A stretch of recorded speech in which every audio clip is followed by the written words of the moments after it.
Hey guys, welcome back. Today we are covering the latest Redfin housing market update. Love Redfin because they're quick on releasing their data and they provide the median sales price data that they collect. Now, as you know, Redfin is a brokerage, so they collect internal information as well as external data from other sources, including the MLSs that they're a part of. And so their data is timely and seems to be fairly accurate. And today we are covering their housing market update, and there's been some crazy changes happen in the market. And so I want to share this article with you. I'm going to share my screen here. So this is the article that we're covering today. This is Redfin's latest housing market update, and they're talking about how affordability is at an all-time low right now, with interest rates as high as they are and home prices high as they are. The typical U.S. home buyer's monthly payment is up nearly 20% from a year ago as prices continue to rise. There's a few key points that I want to point out in the article. First and foremost, as we're talking about the median home price, the median home price, as according to Redfin's data, is $380,250, up 3.2% from last year. And this is the biggest increase since November. So that is interesting to note. And the areas where the sales prices increased the most were in Miami, Cincinnati, Milwaukee, Anaheim, and West Palm Beach. So all of those between 8 and almost 13% year over year increases. Where we saw the biggest home sales price decline, which was in 19 of the metros that Redfin tracks, the biggest drops were in Austin, Texas, Phoenix, Detroit, Las Vegas, and Fort Worth, Texas. So this is interesting to see what's happening here. Median home sale price was up 3.2% from a year earlier, and the biggest increase since November. What we've seen in the market as we go down into these reports is you can see the median sales price up 3% year over year.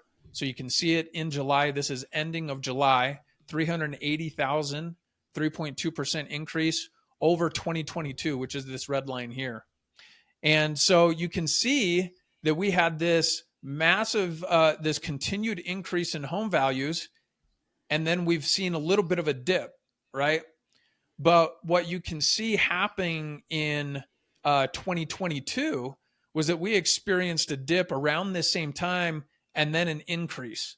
And so it'll be interesting to see what happens in the coming month or the coming weeks to see if we get a little bit of a rebound as we head into August. In fact, so as we come over to this Redfin weekly housing market update, this is what I was trying to point out, was that we've seen this decline, but this is more up-to-date data that we have for the last 4 weeks, a rolling 4-week period. You can see that we already have, according to Redfin and their most recent data in a 4-week rolling period, we've actually seen an increase in the median sales price.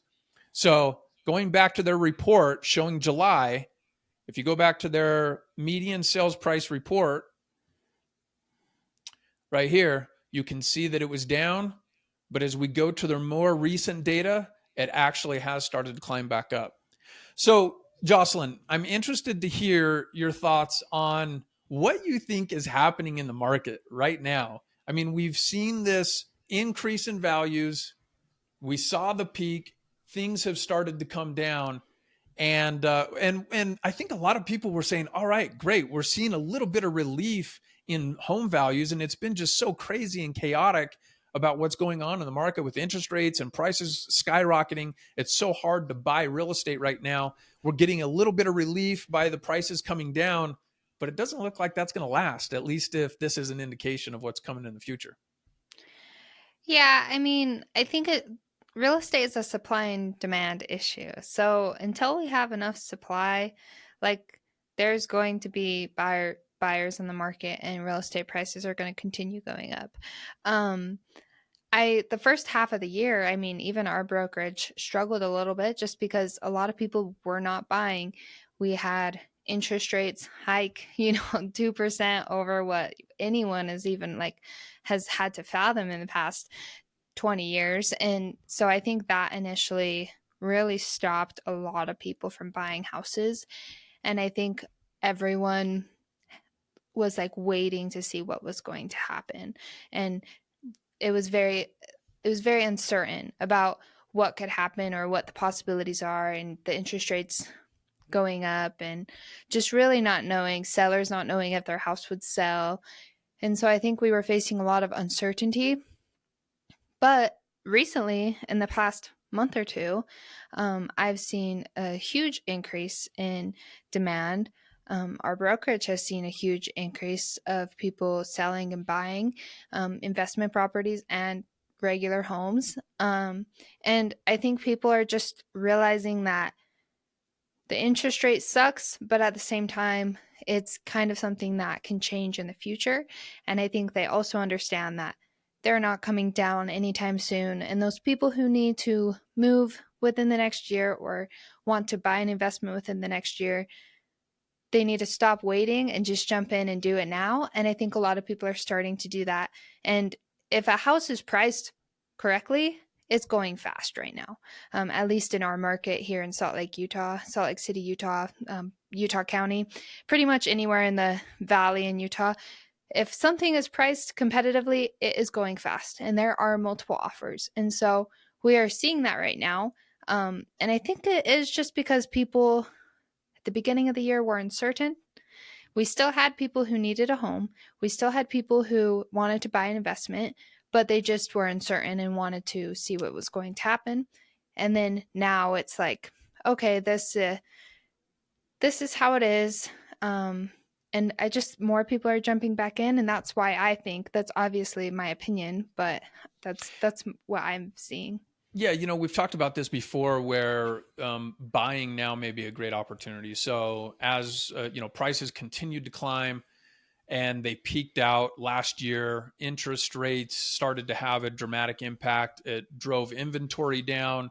It basically depressed the market, dropping just transaction volume across the board by, in some areas, 70%, which is just incredible, right? So less buyers and less sellers. So just the amount of transactions that were being done were dramatically lower than they were the year before. And so that led to prices actually coming down off of their peak, as we've seen. But what I'm wondering is whether or not we're actually going to see a little bit of a rebound here, and if we'll maybe continue down this path, coming down further, or if things will start to level out here and maybe climb back up. I was looking at a report that shows that now we are back on more of a 4% historical appreciation trajectory that the market has been on for the last, 70 years. So roughly 4% appreciation year over year. If you take out all the peaks and valleys of what happens in real estate, we're trudging along at about 4%. And now we're getting back down to closer to where that 4% trend line is. In fact, we should probably just do show the listeners a graph on YouTube, and we'll talk about it on the podcast about where we're at in that 4% trend line.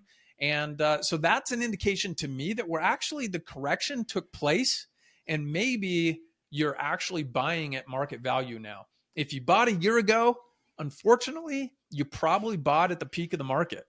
And that's okay, because real estate's a great and wonderful thing that if you hold on to it long enough, eventually that value is going to increase, because you're going to get 4% year over year in just appreciation. But it'll be interesting to see how this plays out, and if that little bump that we saw in the Redfin chart continues to head in that area.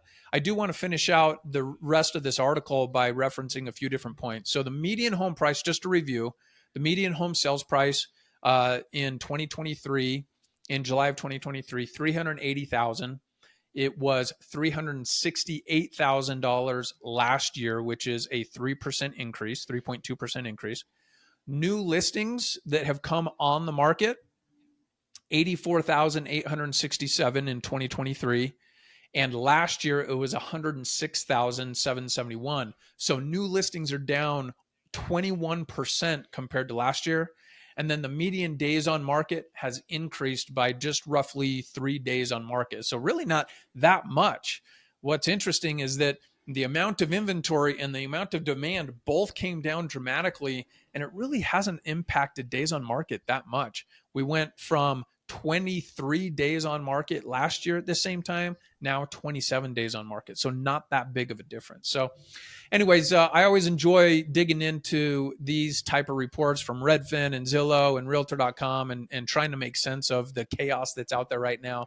But I'm interested to see, and we'll come back and report on whether or not that trend that we saw in the chart continues to tick up and head in an upward trajectory, or if we start to see another dip and come down a little bit more in the future.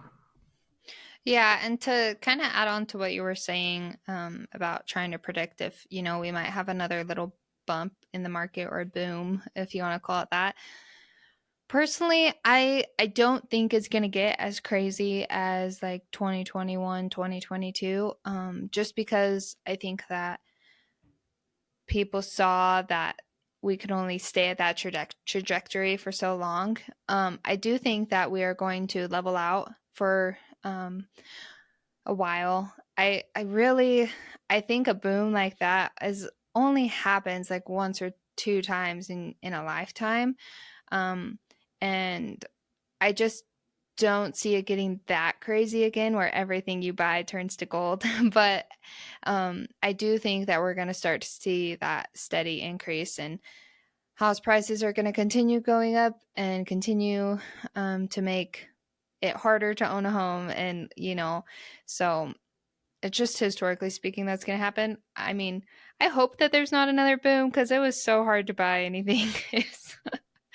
I just Well, I love buying good deals. it definitely feels like we're in a more balanced market where, although homes aren't staying on the market, that long, it does feel like there's a little bit more of like a breathing room to make good decisions, to make good investments, to make logical investments as you're pursuing these type of things, versus feeling like you had to just move forward and you were being pretty aggressive, like with non-refundable earnest money and waiving due diligence and all that crazy stuff that was happening during the boom. It's nice to sort of things come back down to a little bit of normalcy in how real estate transactions should be done. And so it'll be interesting to see how things play out over the coming months, and we'll keep everybody informed. Yeah, great. That's it for today. For more daily investing tips and real estate secrets, don't forget to visit breakfreerealestate.com and make sure to like, subscribe, and share our podcast. We will see you tomorrow.